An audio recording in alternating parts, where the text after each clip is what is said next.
convidá-los então para que nós retomemos o texto bíblico na qual nós estamos trabalhando, a primeira carta do apóstolo Pedro, capítulo 1, do verso 1 ao verso de número 25. São 25 versos e eu acho pertinente nós fazermos a leitura do capítulo como um todo, para que a nossa compreensão seja mais assertiva. Primeira carta do apóstolo Pedro, capítulo 1, do verso 1 ao verso 25, como já é costume, vou ler o primeiro verso de forma sucessiva, a igreja fará uso do verso seguinte, para que todos participemos da leitura proposta. Todos encontraram? Podem dizer amém? Amém. Pedro, apóstolo de Jesus Cristo, aos estrangeiros dispersos no Ponto, Galácia, Capadócia, Ásia e Bitina. Eleitos segundo a paciência de Deus Pai, em santificação do Espírito, para a obediência e a expressão do sangue de Jesus Cristo. Graça e paz nos sejam multiplicadas. Bendito seja o Deus e Pai de nosso Senhor Jesus Cristo, que segundo a sua grande misericórdia, nos gerou de novo para uma viva esperança pela ressurreição de Jesus Cristo dentre os mortos. Para uma esperança incorruptível, incontaminada, e se não pode ofuscar, guardada no céu para nós. Que mediante a fé estáis guardados na virtude de Deus para a salvação, já prestes para se revelar no último tempo.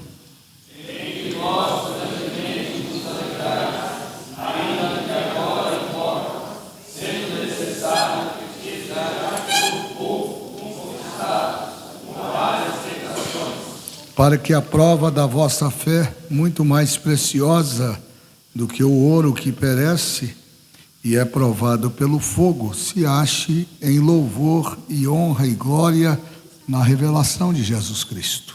Ao qual não havendo Cristo, a mais o qual não havendo glória, mas serem vos alegrarás, gozo inefável e glorioso, Alcançando o fim da vossa fé, a salvação das almas. da qual salvação inquiriram e cantaram diligentemente os profetas que profetizaram da graça que vos foi dada. Indagando que tempo ou que ocasião de tempo o Espírito de Cristo estava neles, indicava anteriormente, testificando os sofrimentos que a Cristo haviam de vir e a glória que ele se lhe havia de seguir. Aos quais celebrar, e não para si mesmos, mas para nós, que eles iniciaram estas coisas e agora nos foram anunciadas por aqueles que pelo Espírito Santo, enviado do céu, vos pregaram o Evangelho, para as quais coisas os anjos desejam penetrar. Portanto, cingidos os lombos do vosso entendimento, sede sóbrios e esperai inteiramente na graça que se vos ofereceu na revelação de Jesus Cristo. Como filhos obedientes, não vos conformando com as concupiscências que antes havia em vossa ignorância. Mas como é santo aquele que vos chamou, sede também vós santos em toda a vossa maneira de viver. Porquanto escrito está, sede santos, porque eu sou santo. E se invocais por Pai aquele que, sem acepção de pessoas, julga segundo a obra de cada um, andai em temor durante o tempo da vossa peregrinação. Sabendo que não foi com coisas corruptíveis, como prata ou ouro, que fosse resgatado da vossa maneira de viver, e com oração recebeste os vossos pais. Mas com o precioso sangue de Cristo, como de um cordeiro imaculado e incontaminado, O qual, na verdade, em outro tempo, foi conhecido antes da fundação do mundo, mas na liberdade de Jesus e por ele credes em Deus que o ressuscitou dos mortos, e lhes deu glória para que a vossa fé e esperança estivessem em Deus. Purificando a vossa alma da obediência à verdade, para que não fingir, amai-vos ardentemente uns aos outros, com o coração puro. Sendo de novo gerados, não de semente corruptível, mas da incorruptível pela palavra de Deus viva e que permanece para sempre. Porque toda a carne é como a erva, e toda a glória do homem como a flor da erva. Secou-se a erva, e caiu a sua flor. Vamos juntos no verso 25? Mas a palavra do Senhor permanece para sempre. E esta é a palavra que entre vós foi evangelizada.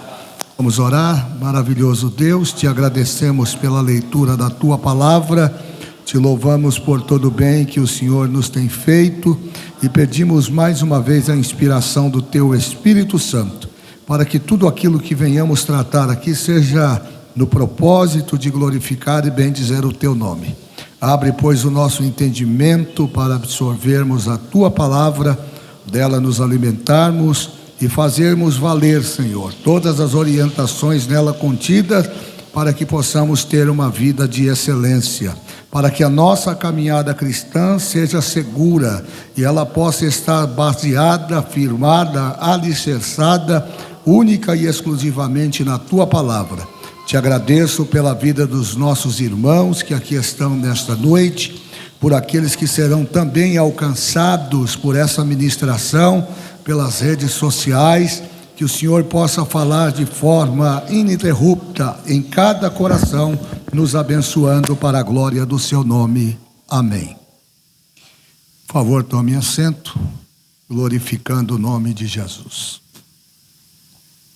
Graças a Deus.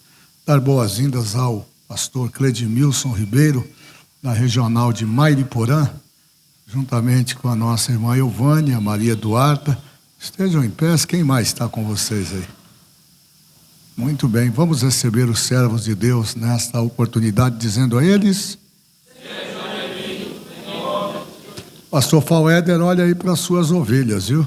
Suas ovelhas já chegaram por aí. Que Deus abençoe a vida dos nossos irmãos. Queridos, vamos retomando então a nossa temática da última terça-feira, onde nós estamos falando da vida cristã segura na concepção e nas observações feitas pelo apóstolo Pedro. Hoje nós pretendemos dar continuidade à nossa fala, trazendo somente a título de informação e para que nós não nos percamos naquilo que semana passada nós falamos, até em função da exiguidade do tempo. Talvez hoje a gente só fique aqui num pedacinho do comentário que nós já começamos a construir na terça-feira próxima passada. Então, como eu disse a vocês, essa é uma carta de encorajamento que o apóstolo Pedro escreve à igreja num momento extremamente delicado da estrutura da igreja. A igreja estava sendo perseguida e o propósito de Pedro aqui é de única e exclusivamente encorajar os irmãos que com ele e por meio das suas cartas precisavam renovar a sua fé e a sua esperança em Deus. Então, a carta da primeira carta ou a primeira epístola de Pedro, ao contrário da segunda, aqui é uma carta de encorajamento à igreja que está sendo perseguida. Já quando você chegar na segunda carta, e provavelmente nós vamos trabalhá-la também, lá é o contrário. Enquanto aqui Pedro encoraja a igreja com relação às perseguições, a segunda carta ele vai advertir a igreja sobre os cuidados e a importância de se precaver dos falsos mestres e dos falsos ensinadores. Portanto, tanto a primeira carta como a segunda carta, ou a segunda epístola do apóstolo Pedro, elas têm esse papel de proteção, de de estruturação da igreja como um todo, no sentido de fazer com que estes que servem a Deus, eles possam servir a Deus com uma consciência extremamente firmada no propósito para o qual eles foram chamados. Então, num primeiro momento, considere-se que essa carta, por ser uma carta de encorajamento, ela tem também a finalidade de fazer com que aqueles que vão receber esta carta a recebam de forma bastante objetiva e passem a conhecer a Deus de uma forma mais íntima e mais proveitosa.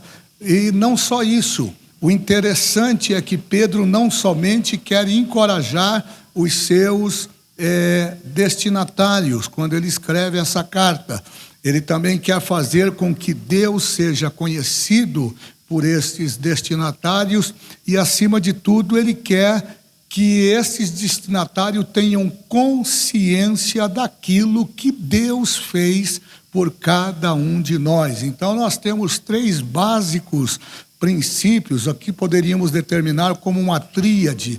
Então, num primeiro momento, Pedro fala da necessidade do encorajamento, porque vida espiritual não é uma vida de utopia, nós não podemos pensar na vida espiritual como uma vida utópica perfeita, em que nós não tenhamos desafios, em que nós não tenhamos problemas, porque isso de fato não existe. O Evangelho de João, João verbaliza uma fala específica de Jesus, quando o próprio Jesus lá vai falar e João vai verbalizar, verso 33 do capítulo 16, lá João vai dizer: no mundo tereis aflição, tende bom ânimo, porque eu venci o mundo. Então, essa ideia de acreditar num evangelho cujo controle sempre esteja em nossas mãos é algo temerário. E por quê? Porque vida espiritual é uma vida de constância, mas acima de tudo é uma vida de desafios, de altos e baixos. Tem momentos da nossa vida que nós temos o controle da situação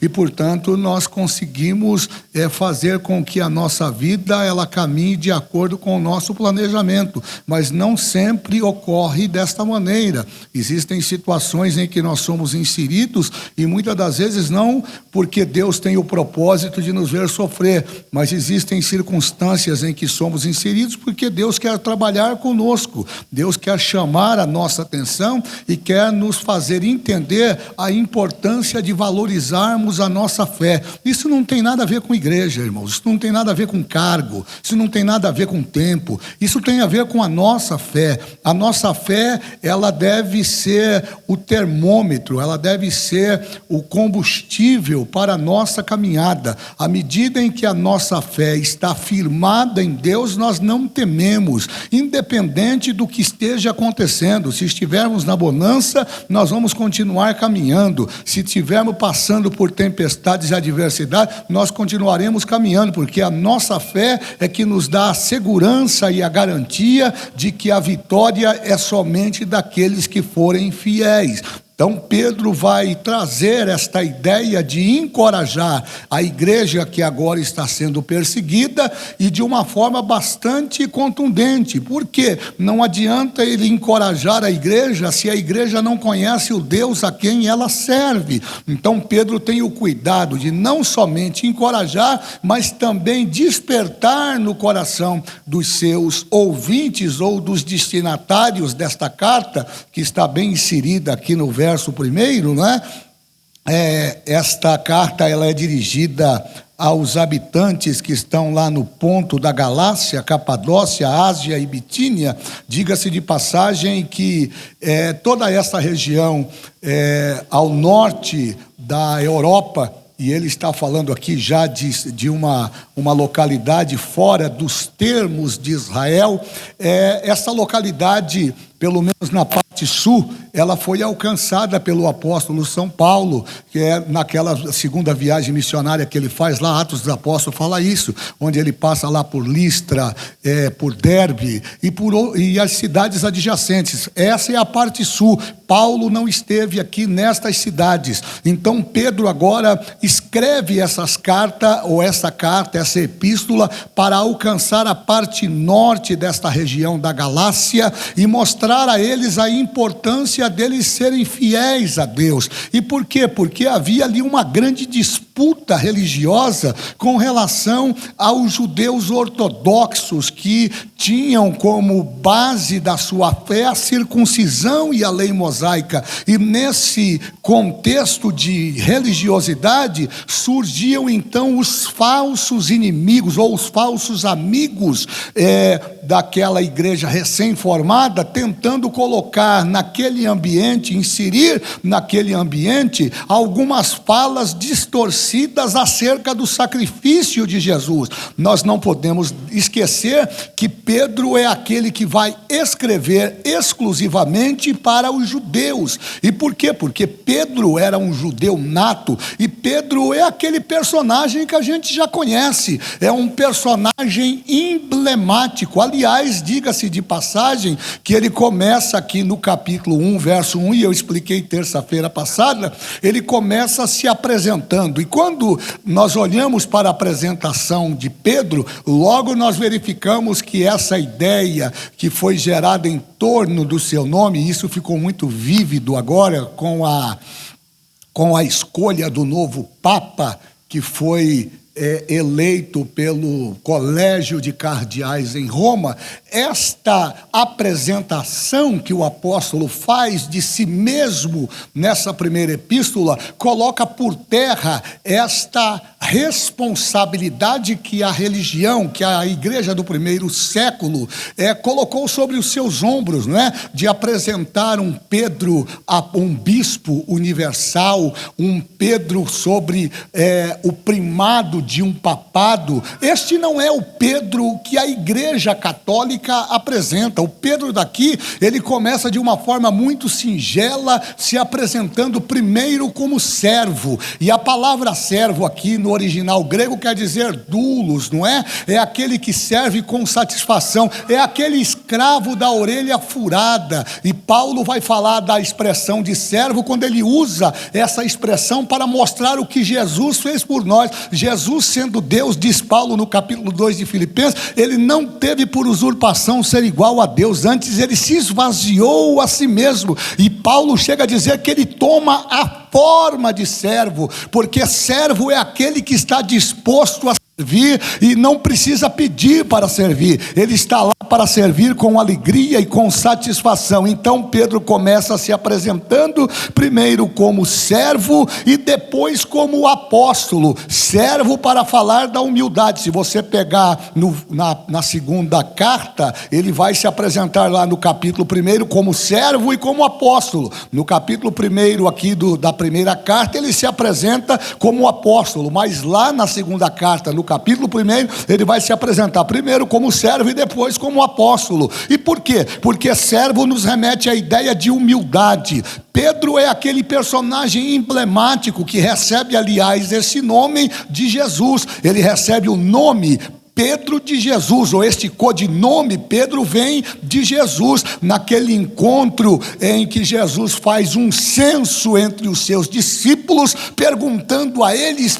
a quem ou quem o que as pessoas estavam dizendo acerca dele. É interessante aquele texto, porque Jesus ele quer medir o grau de intimidade dos discípulos com os seus ensinamentos. Então Jesus faz uma pergunta um tanto quase que retórica. Ele diz assim: eu gostaria que vocês me dissessem, numa linguagem bem coloquial, o que é que as pessoas estão dizendo acerca de mim. Se fosse no nosso tempo agora, não é? Nós poderíamos aplicar a ideia daquilo que a gente vê na rede social, né? As pessoas se mostram tanto na rede social, elas buscam tanto holofotes na rede social, mas não era essa a intenção de Jesus. Jesus sabia o que as pessoas falavam dele, Jesus sabia quais eram as intenções das pessoas com relação a ele, mas naquele momento Jesus quer testar o grau de fidelidade, de intimidade dos discípulos para com a sua obra. E Jesus também queria verificar verificar se o estágio probatório para qual eles estavam sendo submetidos estava alcançando o propósito para qual eles foram designados e chamados. E aí Jesus lança essa pergunta e diz aí a eles: o que é que estão dizendo aí acerca do Filho do Homem? E aí nós temos, por exemplo, 3 ou 4 manifestações diferenciadas uma da outra entre os apóstolos que estão ali, que ainda são discípulos, eles só serão apóstolos depois. E aí um diz assim: olha, estão dizendo aí que o Senhor é João Batista. E aí quem é João Batista? João Batista é o último dos profetas, não é? Que surge no cenário já do Novo Testamento, é aquele que enfrenta todo o sistema religioso da sua época, é aquele que não se submete a viver em palácios, porque profeta não vive em palácio, profeta ele vive o seu propósito para cumprir o chamado e fazer exalar sobre a sua vida a profecia. Então João Batista é alguém que marca a sociedade da sua época. E por quê? Porque ele vive de forma atípica aquilo que os religiosos da época viviam. Os religiosos da sinagoga, do sinédrio, estavam no palácio, estavam cercados das autoridades civis, das autoridades estrangeiras, mas João Batista estava no deserto. A vestimenta de João era diferente, o seu cardápio, a sua escolha culinária era diferente daquilo que se via. E por quê? Porque profetas não vivem em palácio, profetas não comem a comida do palácio, profetas dependem da misericórdia de Deus. E aí alguém diz assim: Jesus, estão dizendo que o Senhor é João Batista. Logo, qual é a ideia? Eles estavam querendo dizer, estão dizendo aí que o Senhor é diferente de tudo isso que aí está. Mas o outro levantou: não, estão dizendo que o Senhor não é João Batista, não, estão dizendo que o Senhor é Elias. Quem foi Elias no Velho Testamento? Elias foi o maior dos profetas que passou no Velho Testamento. Depois de Elias, Deus ficou 400 anos sem se manifestar, vindo se manifestar atrás de João Batista. Alguém diz, estão dizendo que o Senhor é Elias, que o espírito de Elias ressuscitou. E aí Jesus, o curioso, pergunta ainda: mas o que mais estão dizendo? Olha, estão dizendo ainda que o Senhor é um dos profetas. O fato é que Pedro se levanta no meio daquela discussão onde havia uma divergência daquilo que as pessoas estavam dizendo acerca de Jesus. E aí o Pedro se levanta e parece que eu vejo esse cenário, né? Eu consigo conjecturar isso. Parece que eu vejo Pedro levantando a mão e dizendo: Senhor, eu preciso falar. Fala, Pedro. Aí Pedro se levanta cheio de autoridade e diz: Tu és o Cristo, o Filho do Deus vivo. Tu és aquele que foi enviado para que através da tua morte vicária no partíbulo da cruz todos alcançassem a salvação. A resposta de Pedro foi tão poderosa no mundo espiritual que Jesus olhou para Pedro e diz: Pedro, não foi a carne nem o sangue que te revelou isso, mas o meu Pai que está no céu. E aí, a partir dali, lá na frente, Jesus vai chamar Pedro e vai dizer: Pedro, tu és Pedro. Porque a palavra Pedro, o derivado da palavra Pedro quer dizer pequena pedra. Aí Jesus, ele traz esta fala para mostrar a legitimidade da igreja que ele está fundando na sua palavra, e diz: você é Pedro, uma pequena pedra.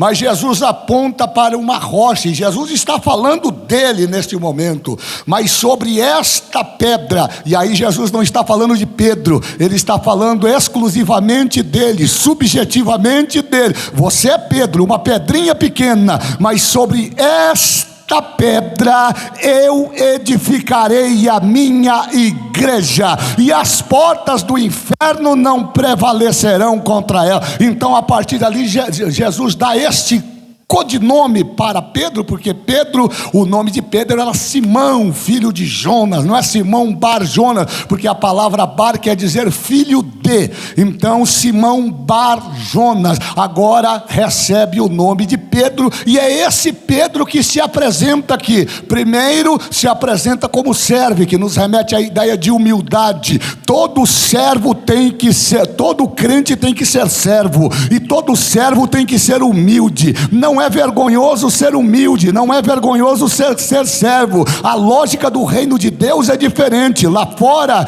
o menor serve o maior. No reino espiritual, o maior serve o menor. Esta é a ideia. Então Pedro se apresenta no sentido de mostrar que ele, antes de ser qualquer coisa, antes dele ser Simão, antes dele ser Pedro, ele é servo. Antes de você ser alguma coisa, você não pode esquecer que Deus te chamou para ser servo. E ser servo significa estar debaixo de obediência. Então Pedro agora se apresenta primeiro como servo, mostrando essa ideia de humildade. Depois ele vai se apresentar como apóstolo. Aqui no capítulo 1, por exemplo, ele se apresenta como apóstolo de Jesus Cristo. Ele fala de autoridade. E por quê? Porque o crente, mesmo na perseguição, ele precisa ter em mente que ele tem autoridade. Autoridade contra quem? Contra o seu irmão? Não. Ele tem autoridade contra os demônios, ele tem autoridade contra a enfermidade,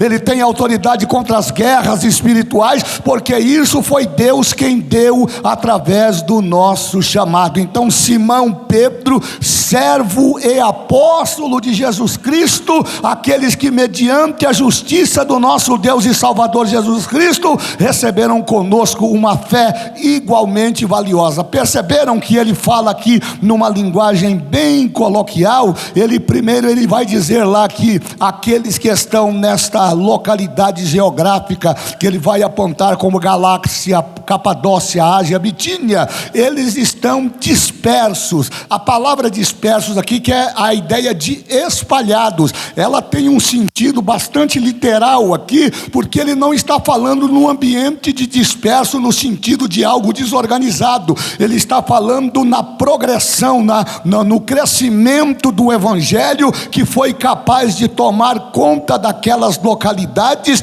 e aonde esta palavra chegou, pessoas foram sendo convertidas. Isso tem sentido, porque Jesus diz que aonde estiver 2 ou 3 reunidos em meu nome, ali eu estou presente no meio deles. Nós não precisamos esperar Jesus somente no meio das multidões. Jesus está no coração daqueles que levantam a sua mão, como nós, para adorar e bendizer o seu nome. Através do nosso culto doméstico, Jesus está conosco, louvado seja Deus. Então esse Simão Pedro, ou o apóstolo que se chama Simão Pedro, ele tem esta ideia de mostrar esta capacidade que o poder da palavra constitui de fazer alcançar o propósito de Deus. Eu falei para vocês do verso 2, ele vai usar a expressão eleitos de Deus, segundo a presciência do Deus Pai, em santificação do Espírito, para a obediência e aspersão do sangue de Jesus Cristo.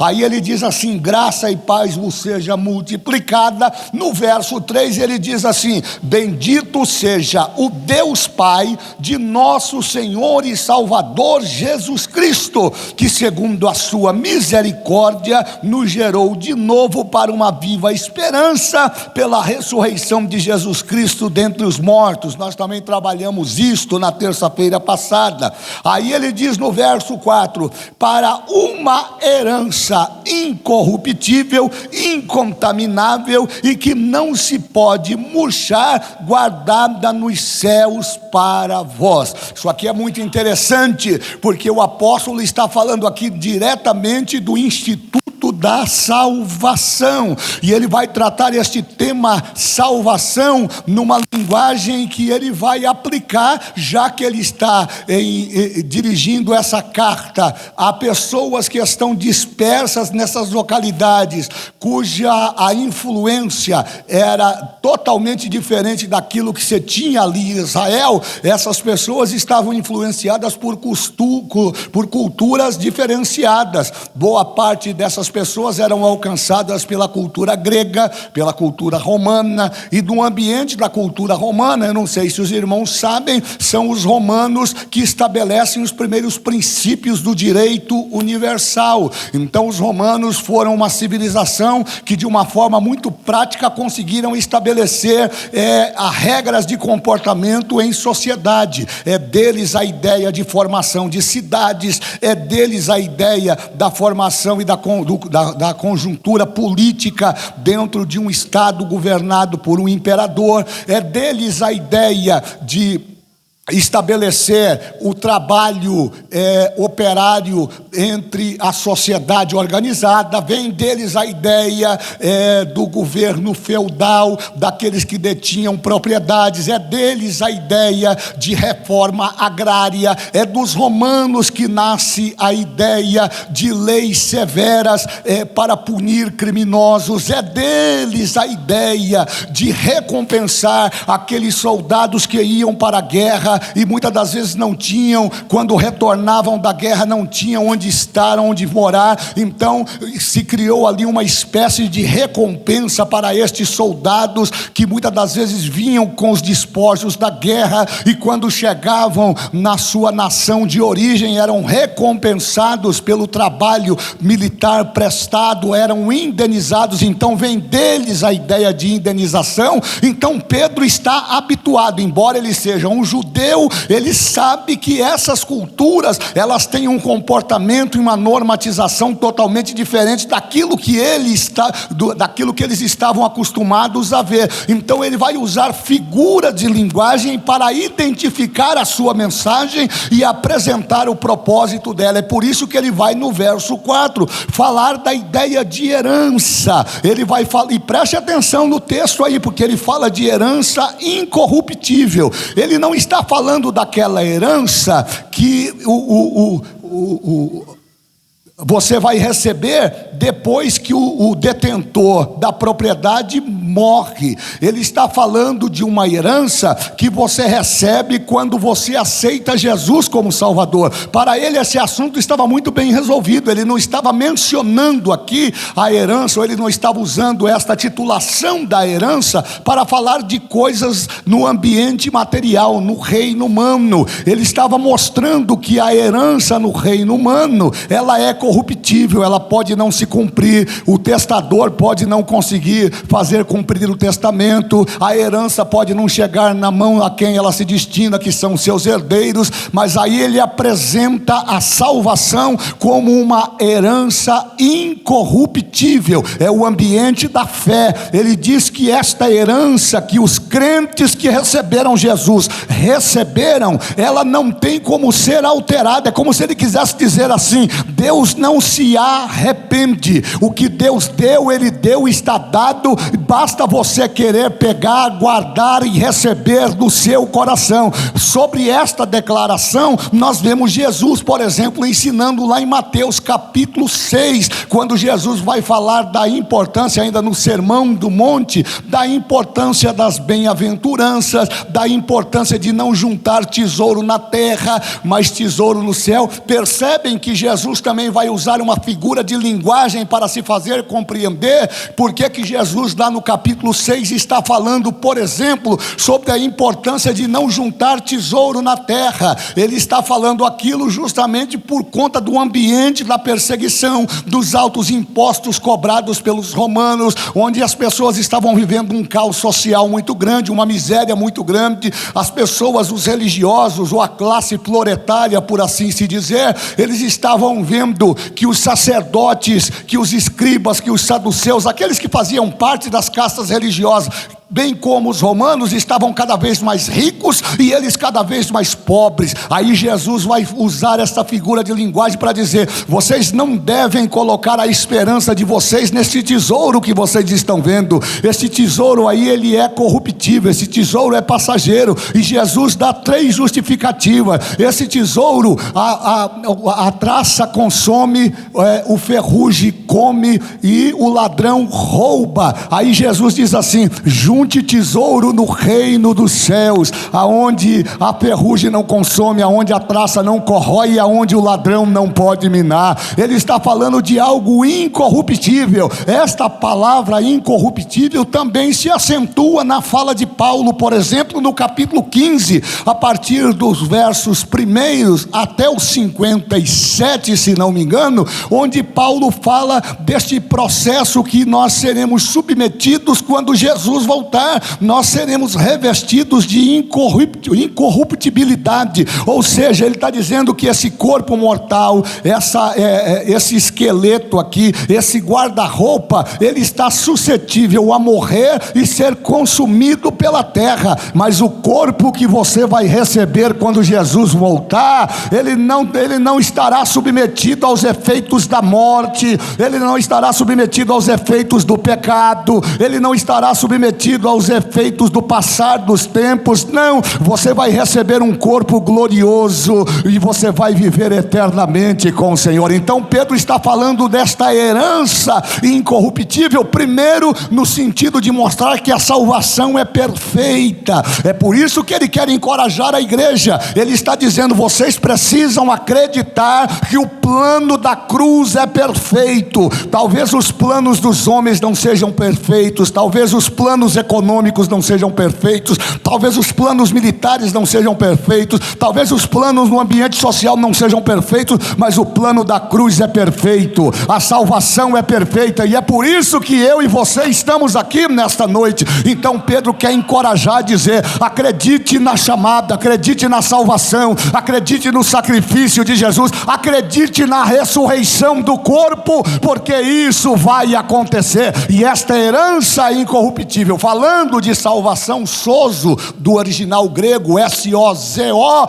ele está falando desta salvação eminente, onde você é arrebatado do perigo. Mas ele também fala de herança incorruptível no ambiente da fé. Ele diz que o que mantém a gente de pé é a nossa fé. Veja que ele vai justificar isso, olha, para uma herança incorruptível, incontaminável. Ou seja, tudo que nós estamos fazendo aqui, nós não estamos fazendo para agradar as pessoas, nós estamos fazendo aqui com o sentimento de que quando o sumo pastor vier, ele vai nos receber, vai nos coroar e vai nos permitir viver com ele eternamente. E essa herança não vai passar. Aquilo que é teu, aquilo que Deus te prometeu, até porque Jesus é o sumo Senhor, é o sumo pastor, e nós somos co-herdeiros com Jesus de todas as coisas espirituais que Deus preparou para nós. Louvado seja Deus. Olha só que coisa interessante. Então ele fala de uma herança incorruptível, incontaminável e que não se pode murchar. A salvação não acaba, as lutas continuam aqui, mas a fé, a salvação, elas não murcham, elas não perdem o seu valor, elas não perdem a sua eficácia. Aí ele diz mais: elas não só não murcham, como elas também estão guardadas no céu para vós. Então está guardado lá o diabo não pode entrar, lá o ladrão não pode entrar, lá o homem não pode entrar, lá o passar do tempo não pode entrar. Engraçado que Jesus usa duas figuras interessantes para falar do processo corruptível das coisas humanas. Ele, por exemplo, usa duas figuras para determinar, por exemplo, a destruição, a fragilidade, por exemplo, dos tecidos que eram usados na época. Vocês, não sei se vocês sabem disso, mas os tecidos, eles tinham um valor nominal.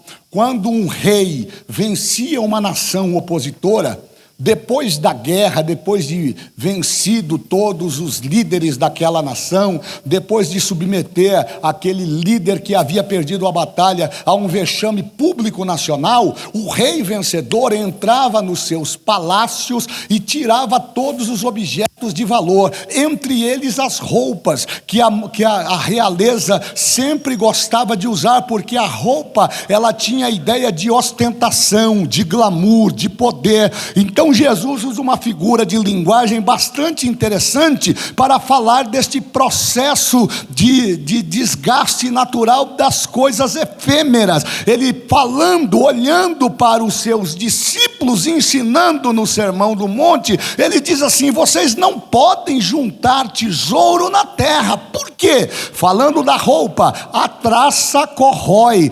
Eu não sei, as donas de casa devem saber, né? Eu, por exemplo, tenho pavor de traça.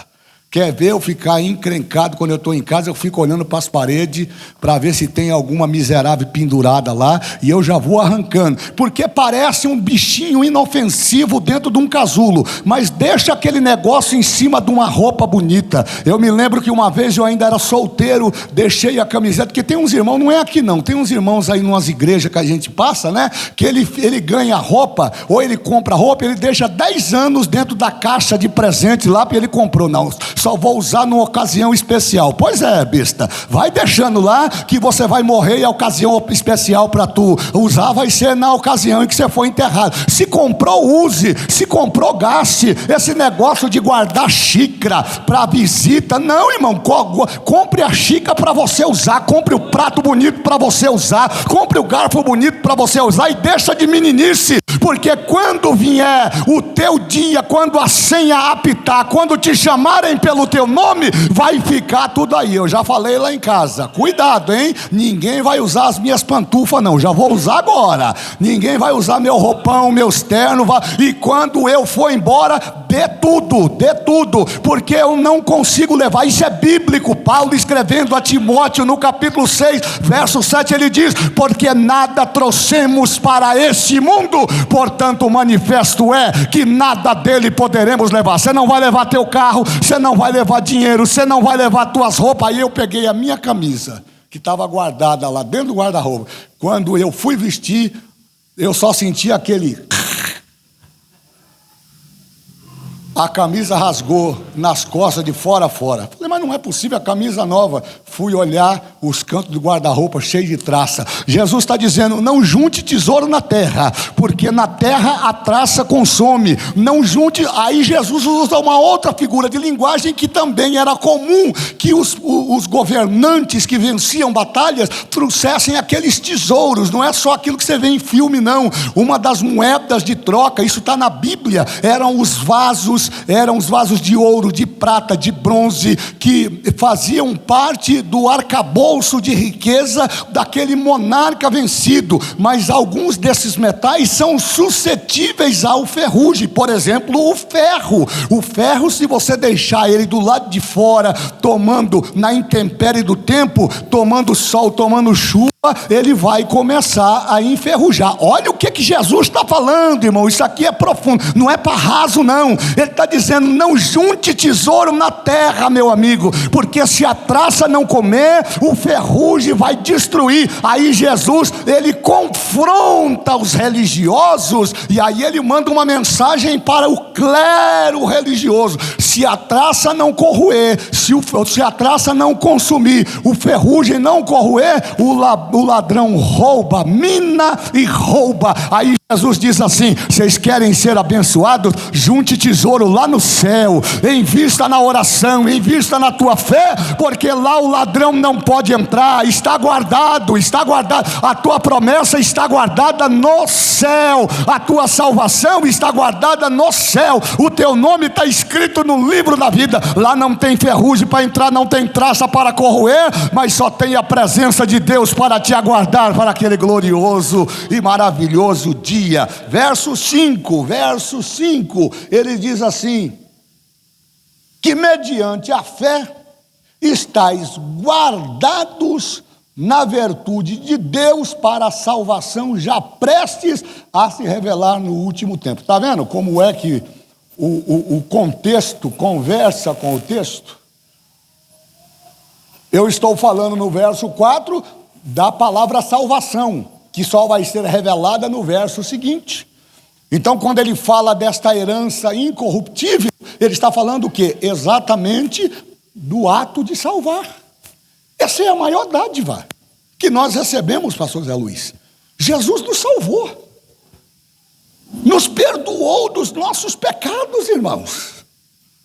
Então nós não temos mais tempo, pastor Davi Gregório, para ficar disputando espaço no nosso ambiente. Nós precisamos olhar para Jesus, autor e consumador da nossa fé, e preservar a nossa salvação. Essa é a tua maior herança, irmão. Me desculpe frustrar talvez o teu entendimento. A tua maior herança não é o carro que você tem, não é a casa que você tem, não é a conta bancária que você tem, não é os diplomas que você tem pendurado na parede, não é a tua intelectualidade. A tua maior herança é a tua salvação, é a tua salvação. Então cuide dela, preserve ela, se encoraje nela, olhe para ela como resultado daquilo que Deus vai entregar a você naquele glorioso dia, quando Ele vier buscar a sua igreja.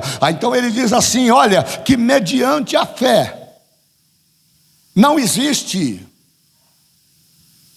encorajamento, irmão Valdir, senão por intermédio da fé. É por isso que nós estamos vendo muita gente sucumbir na igreja. E aí a gente fica perguntando, o que mudou? De movimentos passados, de manifestações espirituais passadas para os nossos dias. Nada mudou. O escritor aos Hebreus diz que Deus é o mesmo ontem, hoje e eternamente. Eu falei aqui domingo, no encerramento do pré-Umademp. Deus é imutável. Irmão, Deus não se chateia. Entenda isso. Deus não é que nem nós não, que fica fazendo birrinha. Hoje eu não vou para a igreja. Não, eu não gosto daquele pastor. Não, que negócio chato. Não, Deus não é assim. Deus é Deus, irmãos. Deus é Deus, pega isso aí. Nós é que temos esse comportamento medíocre, mesquinho, de nos chatear com qualquer coisa, de nos aborrecermos com qualquer coisa, de largarmos o nosso chamado por qualquer coisa. E Pedro está querendo confrontar isso, ele está querendo encorajar a igreja. Enquanto está tudo bem, enquanto eu tenho controle, eu estou lá, conta comigo, eu estou aqui, estou para servir. Mas ao primeiro sinal de luta eu jogo a toalha, não vou mais. A primeira decepção é justificativa para eu abandonar tudo aquilo que eu comecei a jogar. Não, tem outro mais importante para fazer o que eu estou fazendo. Não, meu irmão, não é isso, não. Deus não nos trata desta maneira, porque Deus não tem esse sentimento. Esse sentimento é mesquinho, é medíocre. Deus é Deus absoluto. Deus não muda de opinião, Deus não muda de vontade. Você já parou para pensar, se Deus fosse nos tratar como nós tratamos a Ele, o que seria de nós quando a gente, por exemplo, desiste, volta para trás, reclama, xinga, briga, arruma confusão? Quando a gente dá uma carteirada em Deus, se o Senhor não fizer isso, eu também não vou fazer aquilo. Deus não aceita barganha. Deus não é Deus de barganha. Deus não quer que você o sirva por aquilo que Ele te dá. Deus quer que você seja fiel a Ele por aquilo que Ele é. É por isso que Deus usa atributos comunicáveis da sua eternidade para mostrar o seu grande amor para conosco. Já expliquei aqui para vocês. Um dos maiores atributos de Deus é o atributo da misericórdia. Diga comigo, misericórdia. Diga mais alto, misericórdia. Misericórdia é a junção de duas palavras, né? Ela vem do latim mísero ou miserável. Isso justifica o que Paulo escreve no capítulo 3, verso 23, é o meu texto meu texto diário. Todos pecaram, destituídos estão da glória de Deus. Então nós estávamos naquela condição de miseráveis. Córdia fala de coração, então a junção de miseráveis. Miseráveis do quê? De coração, de entendimento. Fomos impedidos pela santidade de Deus, depois que o pecado se manifestou, de mantermos relacionamento com Ele. Ou você está pensando que as coisas de Deus é bagunçada? Ou você está pensando que tem porta do fundo no céu? Ou você está pensando que a avaliação da tua salvação, se é que eu posso colocar nessas condições, nesses termos, ela é objeto daquilo que você faz. Salvação não é resultado de princípios de merecimento. Não é um ato merocrático. Não é meritocracia. Ah, mas Deus está vendo que eu trabalho muito. E daí que você trabalha muito? E daí que você canta muito? E daí que você prega muito? E daí que você é um pastor top dos pastores? Isso não fundamenta salvação. Salvação é decisão. Salvação é renúncia. Salvação é permitir que o Espírito de Deus molde o nosso caráter todos os dias, para que através disso nós possamos diminuir e Ele cresça. O importante é que eu diminua e Ele cresça. Aí nós temos o atributo da misericórdia. O que é a misericórdia? Pastor, eu não consigo entender isso. 2 princípios espirituais: misericórdia e graça.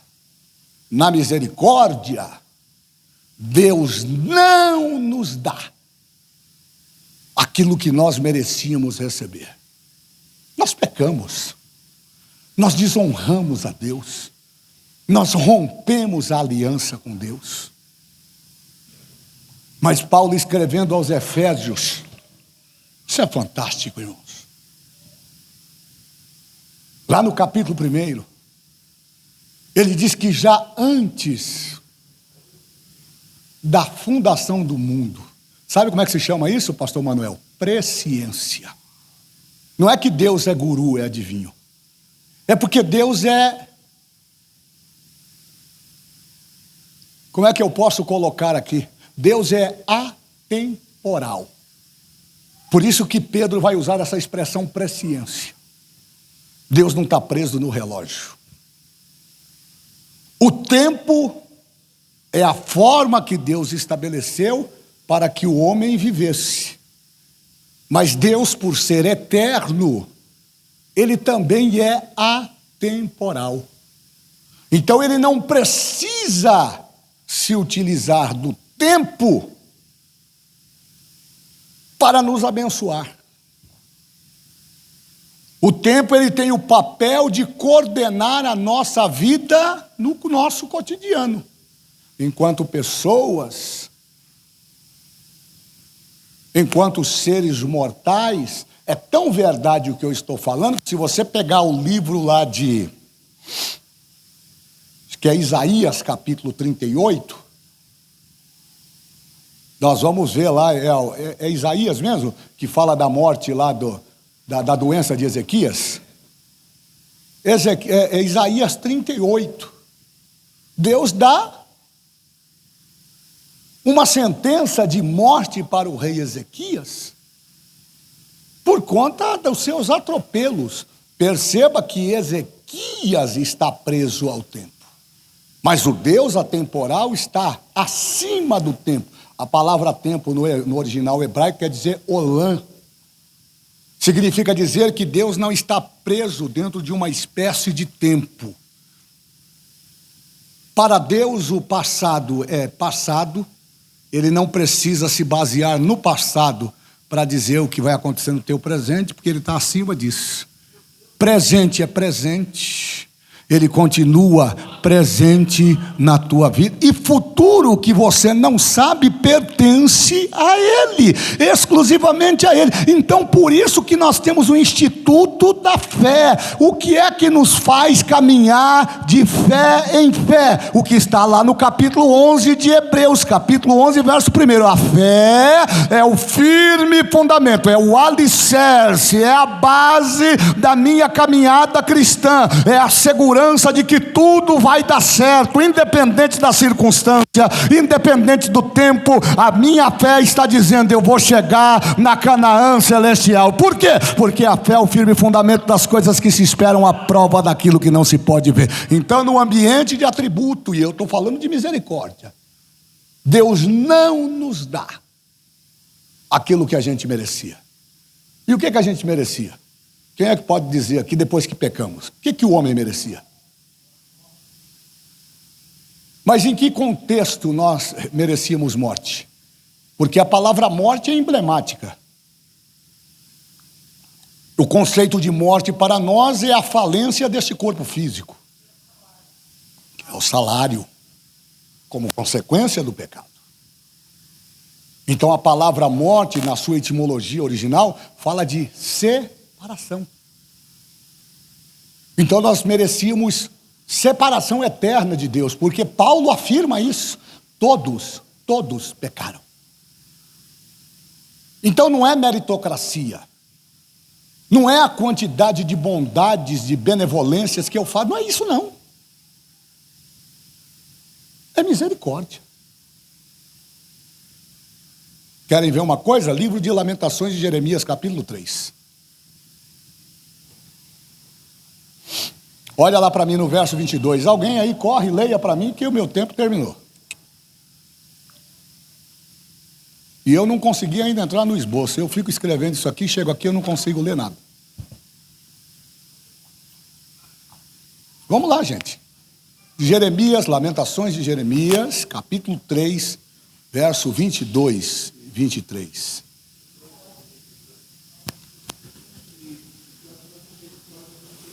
Então vamos ver agora, irmão Gomes, eu quero que ele leia no microfone, bem devagarzinho. As misericórdias do Senhor são a causa de não sermos consumidos. Para aí um pouquinho. Se misericórdia é o atributo comunicável de Deus, de não nos dar aquilo que nós merecemos, Jeremias está confirmando isso. As misericórdias do Senhor são a causa de você não ser consumido. Você entende isso? Que você não está aqui porque você é bom?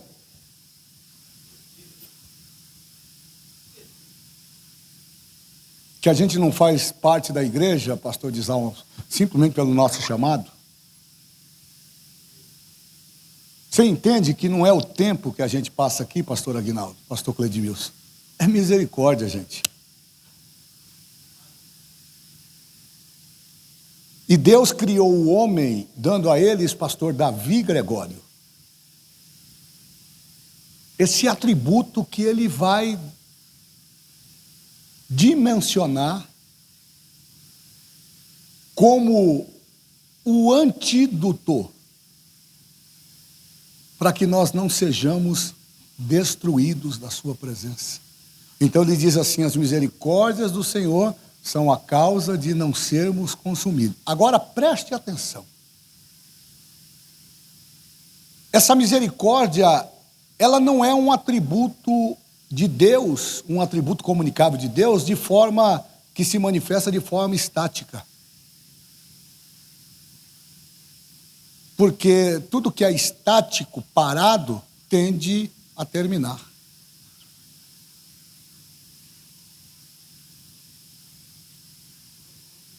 Se você deixar esse banco aqui sem a devida manutenção, sem dar uma lixadinha nele lá de vez em quando, passar, como é que a gente chama lá, Cledimilson? Um verniz, sei lá, como é que tem outros trem aí, não passar um mata-cupim, a tendência é que ele se desfaleça. Olha só o que Jeremias está dizendo. Ele está dizendo que as misericórdias, elas são continuadas. Porque as suas misericórdias, primeiro, elas não têm fim.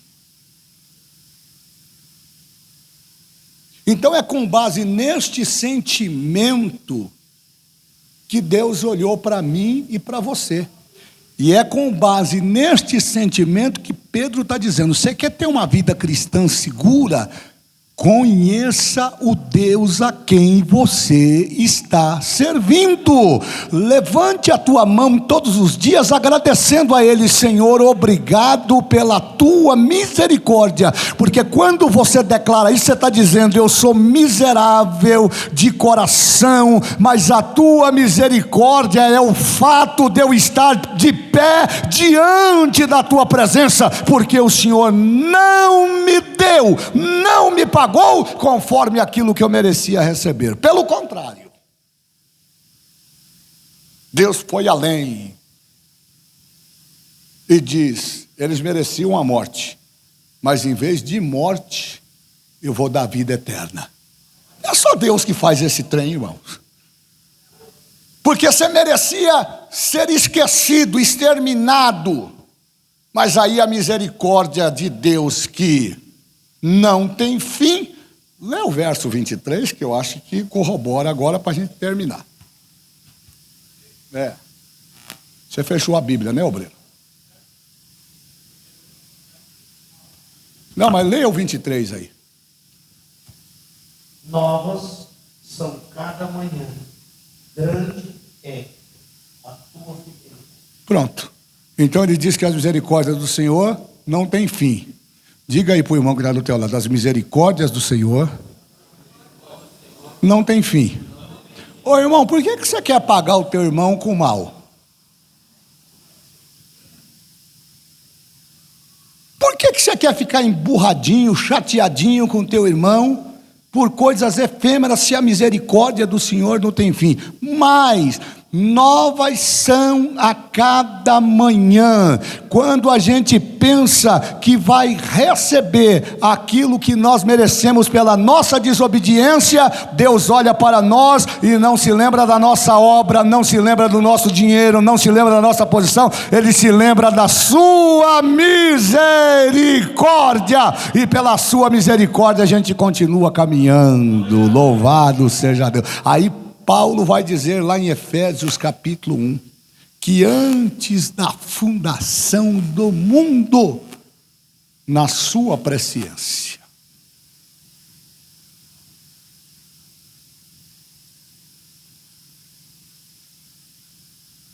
Bendito Deus Pai. Está aberto aí, Zé Luiz? Capítulo 1 de Efésios? Lê aí, lê. Eu estou vendo que você está mexendo na Bíblia, eu gosto disso. Paulo, apóstolo de Jesus Cristo. Ele vai começar assim: pela vontade de Deus, aos santos que estão em Éfeso, fiéis em Cristo Jesus. Verso 2. A vós a graça e paz da parte de Deus, nosso Pai, e da do Senhor Jesus Cristo. Leia o 3. Bendito Deus e Pai de nosso Senhor Jesus Cristo, o qual nos abençoou com todas as bênçãos espirituais nos lugares celestiais em Cristo. Veio 4. Como também nos elegeu nele antes da fundação do mundo, para que fôssemos santos e irrepreensíveis diante dele em amor. Para provocar, leia o 5. E nos predestinou para filhos de adoção por Jesus Cristo, para si mesmo, segundo o beneplácito de sua vontade. Beneplácito de sua vontade. Filho, predestinou. A predestinação aqui não é aquilo que os calvinistas ensinam. Uma vez salvo, salvo para sempre. Não vai nessa não, irmão. Vai nessa não. Porque salvação é individual e ela é resultado, sempre será resultado de uma escolha. Eu posso ser salvo agora e resolver deixar de ser salvo. É somente me desviar do caminho. Estava vendo agora uma reportagem, agora no final da tarde, e é interessante que a imprensa valoriza a tragédia, porque é o papel do diabo mesmo, né? Matar, roubar e destruir. Então a chamada da reportagem dizia assim: ex-pastor comete suicídio depois de decepção amorosa. Isso aqui é sério, irmãos. A pergunta que não quer calar. Há uma indagação na reportagem. Depois de tudo que ele fez, ele foi para o céu ou foi para o inferno? Vocês percebem que nem vocês querem responder?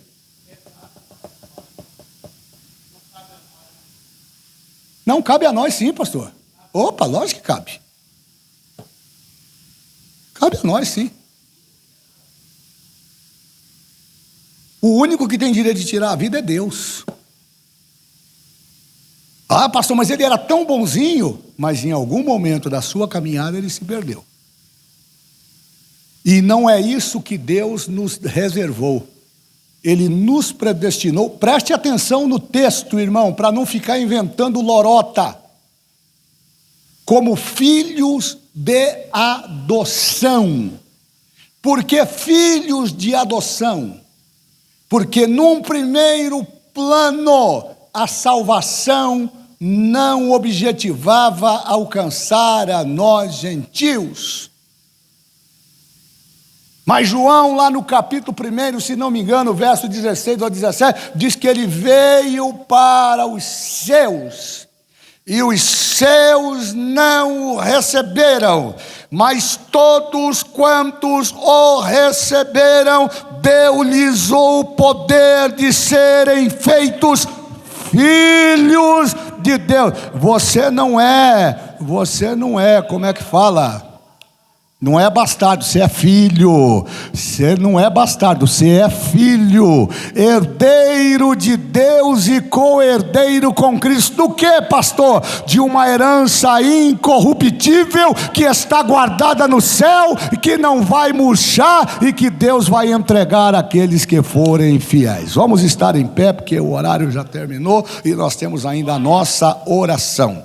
Vamos orar. Eu quero agradecer a Deus pela sua vida, por poder estar conosco. Nós vamos cantar aqui a estrofe do hino de número 75, somente a primeira estrofe, o coro, enquanto os nossos diáconos